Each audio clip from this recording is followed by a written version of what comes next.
Hello everyone, in this video I am gonna tell you how to download Python, and some other stuff that will make you code more efficiently than Python. So first you have to go on this website.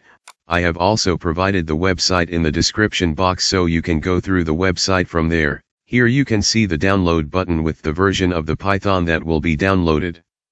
Now click on the download button and Python will be downloaded right away.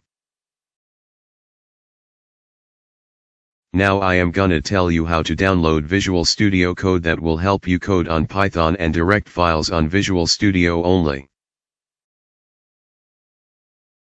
For this you have to go on this website provided in the description box. Now click on the down arrow and select Windows 64-bit.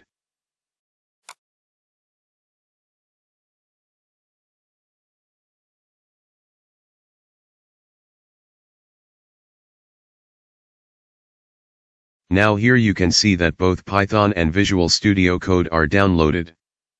Please like, share, subscribe and surely press the bell icon to stay updated for daily videos by me. Now if you wanted to see a video on how to install them, please press the bell icon to stay notified, as I am going to tell that in my next video.